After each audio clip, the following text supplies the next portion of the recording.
Halo teman-teman, selamat datang di sesi bedah materi kita kali ini. Nah, khusus buat kalian, rekan-rekan mahasiswa S1 akuntansi, hari ini kita bakal pakai topi akuntan kita buat membedah aturan-aturan yang lumayan kompleks di balik janji-janji perusahaan dan juga tebak-tebakan masa depan mereka. Kita tuh sering banget kan terpukau sama deretan aset sebuah perusahaan. Tapi, seberapa paham sih kita sama kewajiban yang diam-diam bersembunyi di balik aset itu? Nah, disinilah seni akuntansi yang sesungguhnya bakal benar-benar diuji. Oke, agenda kita hari ini simpel aja. Ada 5 poin utama yang bakal kita bahas. Kita mulai dari konsep dasar liabilitas jangka pendek, terus masuk ke dinamika utang wesel, pendapatan diterima di muka, lanjut ke misteri kontingensi, dan terakhir kita tutup dengan aturan main rugi kontingensi. Yuk, langsung aja kita mulai. Bagian pertama, kita bahas dulu nih soal konsep liabilitas jangka pendek. Jadi gini, sebelum kita sibuk coret-coret bikin jurnal transaksi, kita wajib sepakat dulu. Apa sih sebenarnya yang bikin sebuah utang itu dibilang jangka pendek? Poin krusialnya ada di waktu pelunasan. Kalau utang itu harus dibayar dalam waktu 1 tahun atau dalam satu siklus operasi normal perusahaan, nah itu dia. Ibaratnya ini tuh bom waktu yang berdetak persis di depan mata perusahaan. Janji yang benar-benar mendesak dan harus buru-buru diselesaikan, entah itu pakai uang kas atau dengan ngasih jasa. Terus kalian mungkin nanya, emang kenapa kalau sampai salah catet? Wah, ini penting banget buat akuntan dan analis. Salah masukin utang jangka pendek jadi utang jangka panjang, itu sama aja nyembunyiin risiko likuiditas perusahaan kalian. Kesalahan sepele ini bisa secara ajaib menyulap perusahaan yang sebenarnya lagi ngap-ngapan kehabisan uang kas jadi kelihatan super sehat di atas kertas. Benar-benar ilusi yang sangat berbahaya kan? Oke, masuk ke bagian 2, kita bahas soal dinamika utang wesel. Nah, sekarang kita udah tahu nih batasan dasarnya.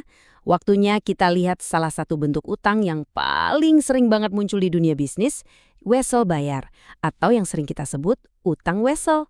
Beda sama utang usaha biasa yang mungkin transaksinya cuma modal invoice atau janji lisan antar bos, utang wesel ini benar-benar hitam di atas putih. Ini adalah promes tertulis formal yang mengikat secara hukum. Dokumennya jelas banget merinci berapa pinjamannya, berapa bunganya, dan kapan persisnya harus lunas. Karena ini mengikat secara hukum, pastinya ada harga ekstra yang harus dibayar. Ngomong-ngomong soal harga ekstra, yang menarik banget dari bunga tuh ini. Bunga bukan cuma sekedar denda buat yang minjem loh. Secara matematis, bunga itu kompensasi buat si pemberi pinjaman atas konsep nilai waktu uang alias time value of money. Kenapa? Karena uang yang kita pegang hari ini tuh secara fundamental nilainya jauh lebih berharga daripada uang yang baru sekedar dijanjikan buat besok. Si pemberi pinjaman kan jadi kehilangan kesempatan buat memuterin uang itu hari ini, makanya mereka wajar banget minta kompensasi. Biar lebih kebayang, coba deh kita lihat lini masa dari Jojo Company ini. Mereka menerbitkan wesel 6 juta rupiah, pinjam uang buat 4 bulan. Tapi coba perhatikan deh rentang waktunya. Pinjaman ini secara nanggung banget melintasi 2 tahun buku yang beda. Mereka pinjam awal November, tapi baru bakal lunasin di awal Maret tahun depannya.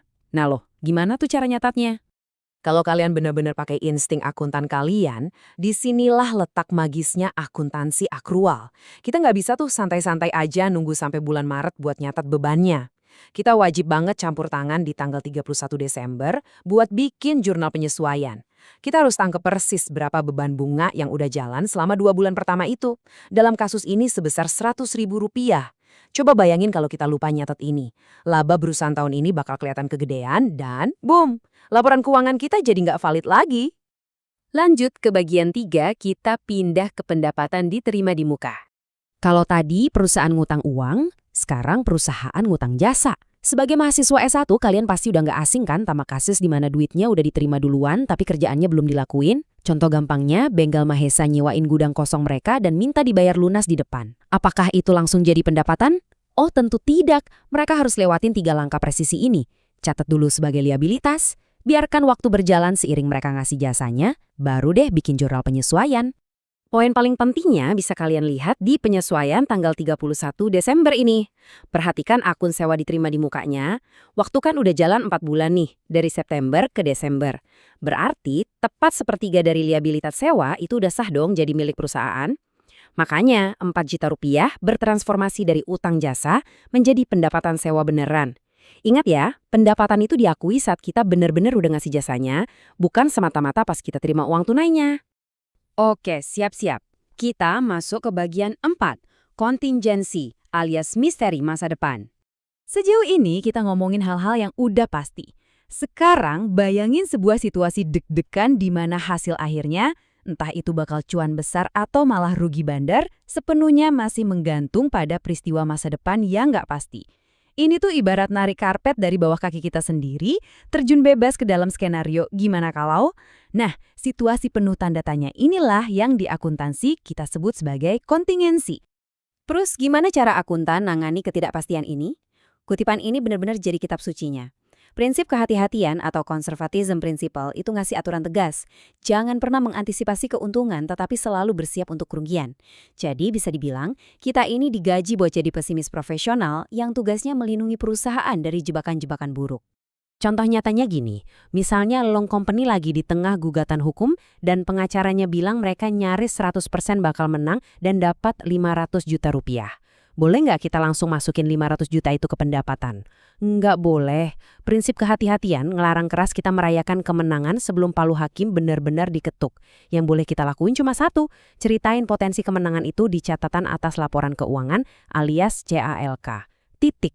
Nggak ada jurnal kas atau pendapatan sama sekali. Lanjut ke bagian 5 yang juga jadi bagian terakhir kita, aturan main rugi kontingensi. Nah, kalau dilarang ngakuin untung, pertanyaannya, gimana kalau kondisinya berbalik?